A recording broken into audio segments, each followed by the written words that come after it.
खेसारी लाल यादव जी एबरा खेसारी लाल यादव जी के रुआ सबे देख ली भाई कॉमन दो ग्लोबल म्यूजिक वाला एग्रीमेंट करौले बा। अरे उतर का दो 5 में 200 गाना दे 5 करोड़ में 200 गाना यानी कि एगो गाना 2 लाख चाहे 2.5 लाख रुपया होता।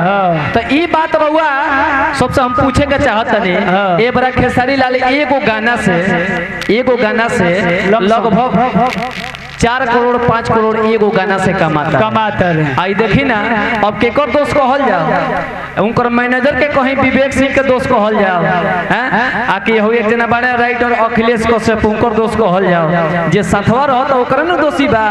खेसारी लाल यादव सीधा आदमी है, सीधा इंसान है। खेसारी लाल यादव ने खुद से बोल दिया कि हम पढ़ल लिखल नहीं, हम तो भैंस चरा के ए जगह पर पहुंचल लिट्टी चोखा बेच के हम ए जगह पर पहुंचल बानी भैंस चरा के। हालांकि सत्य बात बा हमारा अंग्रेजी ना बुझला खेसारी लाल यादव जी कहले बा ओ इंसान के संगे घात उनको टीम कइले। हालांकि बेचारा के एगो मुर्गी फार्म रहे मुर्गी फार्म रहे तू देखले बड़ो ना जी अखिलेश कश्यप के रहे अखिलेश कश्यप के। लेकिन का कहले बानी खेसारी लाल यादव के हम भगवान से भी ये कामना करब कि जहाँ कोई भी खेसारी भैया रही एकदम झंडा गाड़ के रही।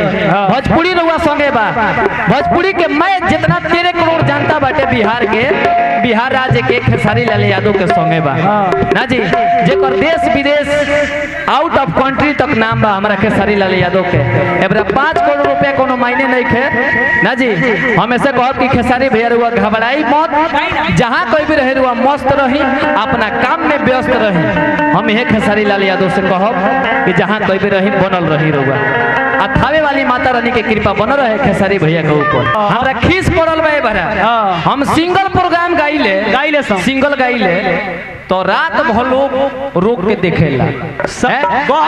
आज डबल होता दुख के बात ई बा कि डबल होता मृत्युंजय शर्मा से आ देखो तू 2 पधारी गवल आ लोग के भगा देले बड़ आ हम गावत नहीं अभी एको लोग नहीं खे गए हम गावत नहीं जितना लोग बा उतना लोग सुन लोग सुन के अइबो करी लोग सुन के अइबो करी इहो तो ध्यान रख। आ एकरा बाद ई गई है हमारा बाद अब माने गावत रहे तो जोनो लोग बा तोनो लोग भाग जाए। ए महाराज कितना बेंजी वाला ठेकैता अपना पर रोक ली उ लोग रोक ले अपना का कहले बनी। हां जी एबरा भोजपुरी के ऐसा दुर्दशा हो गइल बा।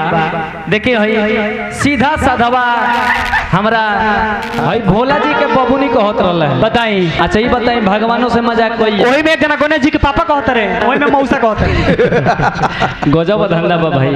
अच्छा ई बताओ भोला बाबा हुए के भोला बबुनी है ब्यास हेने तक हई भोला बाबा हुए के भोला बबुनी है ए बाबू रे का कहले बनी महाराज आ कहत रहे के आज के आगल बा शिव चर्चा नो खर्चा मृत्युंजय शर्मा के घरे तने रउआ पूछी चाचा जाके जे आज ले कथा भइल बा कि अरे उनकरा पंचायत में ले शिव चर्चा नहीं केवल मारा ई कहत रहे जे शिव चर्चा नो खर्चा। अच्छा ई बताई शिव चर्चा करे में खर्चा नहीं खे ना मणिभूषण भैया हमरा बुझात नहीं के तने रउआ पूछी कि घरे कथा प्रयोजन होला कि ना सत्यनारायण भगवान के कथा करवा ल मर्द तो तनी सा हमने के हनुमान जी के छपरा जिला में चले के बा भैया विजेंद्र भैया